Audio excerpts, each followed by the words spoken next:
ہم بتا چکے ہیں کہ نبوت کے 11ویں سال موسم حج میں یثرب کے 6 آدمیوں نے اسلام قبول کر لیا تھا اور رسول اللہ صلی اللہ علیہ وسلم سے وعدہ کیا تھا کہ اپنی قوم میں جا کر آپ کی رسالت کی تبلیغ کریں گے۔ اس کا نتیجہ یہ ہوا کہ اگلے سال جب موسم حج آیا یعنی ذی الحج 12 نبوی بمطابق جولائی 621 عیسوی تو 12 آدمی حاضر ہوئے۔ ان میں 10 خزرج سے اور 2 اوس سے تھے۔ خزرج کے 10 میں سے جابر بن عبداللہ بن رعاب کو چھوڑ کر باقی 5 تو وہی تھے جو پچھلے سال آ چکے تھے، جبکہ نئے 5 یہ تھے: معاذ بن حارث یعنی معاذ بن افرا، زکوان بن عبد القیس، عبادہ بن صامت، یزید بن ثعلبہ، عباس بن عبادہ بن نزلہ، اور اوس کے 2 آدمی ابو الحیثم بن التیہان اور اویم بن سائدہ تھے۔ یہ لوگ مینا کی گھاٹی میں رسول اللہ صلی اللہ علیہ وسلم کے ساتھ جمع ہوئے۔ عقبہ کی اس بیعت کی تفصیل صحیح بخاری میں سیدنا عبادہ بن صامت رضی اللہ عنہ سے مروی ہے۔ وہ بیان کرتے ہیں کہ رسول اللہ صلی اللہ علیہ وسلم نے فرمایا، آؤ مجھ سے اس بات پر بیعت کرو کہ اللہ کے ساتھ کسی چیز کو شریک نہیں کرو گے، چوری نہیں کرو گے، زنا نہیں کرو گے، اپنی اولاد کو قتل نہیں کرو گے، اپنے ہاتھ پاؤں کے درمیان سے گھڑ کر کوئی بہتان نہیں لاؤ گے، اور کسی بھلی بات میں میری نافرمانی نہیں کرو گے۔ جو شخص یہ ساری باتیں پوری کرے گا تو اس کا اجر اللہ کے پاس ہے، اور جو شخص ان میں سے کسی چیز کا ارتکاب کر بیٹھا پھر اسے دنیا ہی میں اس کی سزا دی گئی تو یہ اس کے لیے کفارہ ہوگی، اور جو شخص ان میں سے کسی چیز کا ارتکاب کر بیٹھا پھر اللہ نے اس پر پردہ ڈال دیا تو اس کا معاملہ اللہ کے حوالے ہے، وہ چاہے تو سزا دے چاہے تو معاف کر دے۔ سیدنا عبادہ فرماتے ہیں کہ ہم نے اس پر آپ سے بیعت کی۔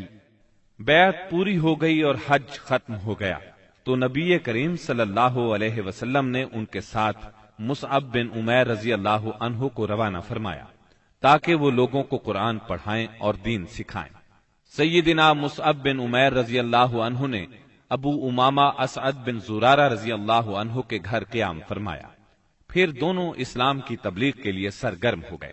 اس کے بعد اگلے سال موسم حج سے پہلے مصعب بن عمیر رضی اللہ عنہ بہت سی کامیابیوں کی بشارتیں لیے مکہ معظمہ واپس آ گئے۔ موسم حج 13 نبوت میں یثرب کے 70 سے زیادہ مسلمان حج کی ادائیگی کے لیے مکہ تشریف لائے۔ یہ اپنی قوم کے مشرک حاجیوں میں شامل ہو کر آئے تھے۔ مسلمانوں نے طے کیا کہ رسول اللہ صلی اللہ علیہ وسلم کو مدینہ منورہ آنے کی دعوت دیں گے۔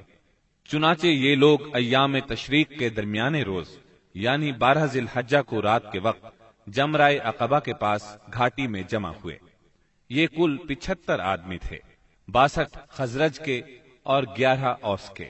ان کے ساتھ 2 عورتیں بھی تھیں، اور یہ اجتماع بالکل خفیہ طریقے سے ہوا۔ نبی اکرم صلی اللہ علیہ وسلم اپنے چچا سیدنا عباس رضی اللہ عنہ کے ساتھ ان لوگوں کے پاس پہنچے۔ سیدنا عباس رضی اللہ عنہ ابھی تک مسلمان نہیں ہوئے تھے، لیکن اپنے بھتیجے کے معاملے میں اطمینان چاہتے تھے، اس لیے سب سے پہلے انہوں نے ہی بات کی۔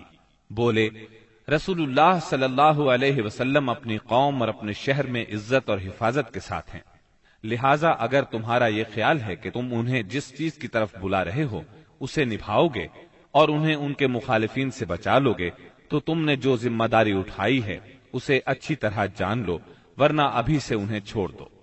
ان کے جواب میں اہل یثرب کے ترجمان سیدنا برا بن معرور رضی اللہ عنہ نے کہا، ہم رسول اللہ صلی اللہ علیہ وسلم سے سچے دل سے وفاداری کا ارادہ رکھتے ہیں، اپنی جانیں ان پر نچھاور کر دیں گے، لہٰذا اے اللہ کے رسول آپ بات کیجئے اور اپنے رب کے لیے اور اپنے لیے جو عہد و پیمان پسند ہو لے لیجئے۔ اس کے بعد رسول اللہ صلی اللہ علیہ وسلم نے گفتگو فرمائی، آپ نے قرآن کریم کی تلاوت فرمائی، پھر ان حضرات کو اللہ کی طرف دعوت دی، اسلام کی طرف رغبت دلائی اور اپنے رب کے لیے عہد لیا۔ فرمایا، تنہا اسی کی عبادت کرو اور اس کے ساتھ کسی کو شریک نہ کرو۔ اس پر اہل یثرب نے کہا، ہم کس چیز پر آپ سے بیعت کریں؟ نبی کریم صلی اللہ علیہ وسلم نے فرمایا، چستی اور سستی ہر حالت میں بات سنو گے اور مانو گے، تنگی اور خوشحالی ہر حال میں مال خرچ کرو گے، بھلائی کا حکم دو گے اور برائی سے روکو گے، اللہ کے راستے میں اٹھ کھڑے ہوگے اور اس سلسلے میں کسی ملامت کرنے والے کی ملامت کی پرواہ نہیں کرو گے، اور جب میں تمہارے پاس آ جاؤں تو میری مدد کرو گے، اور جس چیز سے اپنی جان اور اپنے بال بچوں کی حفاظت کرتے ہو اسی سے میری حفاظت کرو گے، اور تمہارے لیے جنت ہے۔ سیدنا عبادہ رضی اللہ عنہ فرماتے ہیں کہ ہم نے آپ سے اس بات پر بھی بیعت کی کہ حکومت کے بارے میں اہل حکومت سے جھگڑا نہیں کریں گے۔ اس پر سیدنا برا بن معرور رضی اللہ عنہ نے آپ کا ہاتھ پکڑا اور عرض کیا، ہاں اس ذات کی قسم جس نے آپ کو حق کے ساتھ بھیجا ہے، ہم یقیناً اس چیز سے آپ کی حفاظت کریں گے جس سے اپنے بال بچوں کی حفاظت کرتے ہیں، لہذا آپ ہم سے بیعت لیجئے۔ اتنے میں سیدنا ابو الحسن بن تیہان رضی اللہ عنہ نے بات کاٹتے ہوئے کہا، اے اللہ کے رسول، ہمارے اور کچھ لوگوں کے درمیان عہد و پیمان کی رسیاں ہیں، اور اب ہم ان رسیوں کو کاٹنے والے ہیں، تو کہیں ایسا نہ ہو کہ ہم تو یہ رسیاں کاٹ ڈالیں، ادھر اللہ آپ کو غلبہ عطا کر دے تو آپ ہمیں چھوڑ کر اپنی قوم میں آ جائیں۔ یہ سن کر آپ مسکرائے، پھر فرمایا، نہیں بلکہ آپ لوگوں کا خون میرا خون اور آپ لوگوں کی بربادی میری بربادی ہے۔ میں آپ لوگوں سے ہوں اور آپ لوگ مجھ سے ہیں۔ جس سے آپ جنگ کریں گے میں بھی اس سے جنگ کروں گا، جس سے آپ صلح کریں گے میں بھی اس سے صلح کروں گا۔ ابھی آپ نے یہ الفاظ فرمائے ہی تھے کہ ٹھیک اسی وقت سیدنا عباس بن عبادہ بن نزلہ رضی اللہ عنہ آگے بڑھے اور بولے، آپ لوگ جانتے ہیں کہ ان سے کس بات پر بیعت کر رہے ہیں؟ ان سے سرخ و سیاہ یعنی سارے انسانوں سے جنگ پر بیعت کر رہے ہیں۔ میرا مطلب ہے اس بیعت کے بعد ہم سب لوگوں سے جنگ مول لے لیں گے۔ اس لیے اگر آپ کو اندازہ ہے کہ جب آپ کے اموال کا صفایا کر دیا جائے گا اور آپ کے معزز لوگ قتل کر دیے جائیں گے تو آپ ان کا ساتھ چھوڑ دیں گے۔ اگر ایسا کرنا ہے تو پھر ابھی ساتھ چھوڑ دیں، کیونکہ اس طرح دنیا اور آخرت کی رسوائی ملے گی۔ اور اگر آپ لوگوں کا خیال یہ ہے کہ مال کی تباہی اور معزز لوگوں کے قتل کے باوجود عہد نبھائیں گے تو پھر انہیں لے لیجئے، کیونکہ یہ اللہ کی قسم دنیا و آخرت کی بھلائی ہے۔ تب ان لوگوں نے کہا، ہم انہیں اپنے مالوں کی تباہی اور معزز لوگوں کے قتل کے خطرے کے باوجود ساتھ لیتے ہیں۔ اللہ کے رسول بتلائیے اس کے بدلے میں ہمارے لیے کیا ہے؟ آپ نے فرمایا، جنت۔ اب لوگوں نے کہا، اپنا ہاتھ پھیلائیں۔ آپ نے ہاتھ پھیلا دیا، سب لوگ بیعت کے لیے لپکے، مگر عین اس لمحے آپ کا ہاتھ اسد بن زرارہ رضی اللہ عنہ نے پکڑ لیا اور کہا، اہل یثرب ذرا ٹھہرو، ہم آپ کی خدمت میں لمبا سفر کر کے اس یقین کے ساتھ حاضر ہوئے ہیں کہ آپ اللہ کے رسول ہیں۔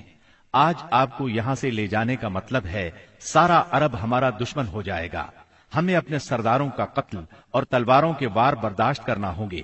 اب اگر آپ سب لوگ یہ بات برداشت کرنے کے لیے تیار ہیں تو انہیں لے لیں، اس صورت میں آپ کا اجر اللہ کے ہاں ہے، اور اگر آپ لوگوں کو اپنے بارے میں کوئی اندیشہ ہے تو انہیں ابھی چھوڑ دیں، یہ عذر اللہ کے نزدیک زیادہ قابل قبول ہوگا۔ یہ سن کر لوگوں نے کہا، اسد اپنا ہاتھ ہٹائیے، اللہ کی قسم نہ ہم اس بیعت کو چھوڑ سکتے ہیں نہ توڑ سکتے ہیں۔ اس کے بعد ایک ایک آدمی نے اٹھ کر بیعت کی۔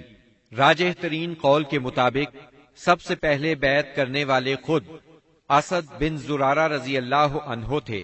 ایک قول یہ بھی ہے کہ سب سے پہلے بیعت ابو الحسن بن تیہان نے کی۔ ایک تیسرا قول یہ ہے کہ سیدنا برا بن معرور نے سب سے پہلے بیعت کی۔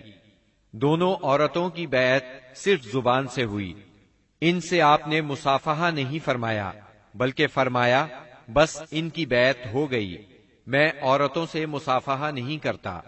بیعت مکمل ہو چکی تو رسول اللہ صلی اللہ علیہ وسلم نے فرمایا، اپنے میں سے 12 نقیب پیش کریں جو اپنی قوم کے نگران ہوں گے، ان کے معاملات کے ذمہ دار ہوں گے۔ اس پر 9 آدمی خزرج سے اور 3 آدمی اوس سے منتخب کیے گئے۔ جب ان کا انتخاب ہو چکا تو رسول اللہ صلی اللہ علیہ وسلم نے فرمایا، آپ لوگ اپنی قوم کے تمام معاملات کے ذمہ دار ہیں، جس طرح عیسیٰ علیہ السلام کے حواری ان کی طرف سے کفیل ہوئے تھے، اور میں اپنی قوم یعنی مسلمانوں کا کفیل ہوں۔ ان سب نے ایک زبان ہو کر کہا جی ہاں۔ تو یہ تھی دوسری بیعت عقبہ۔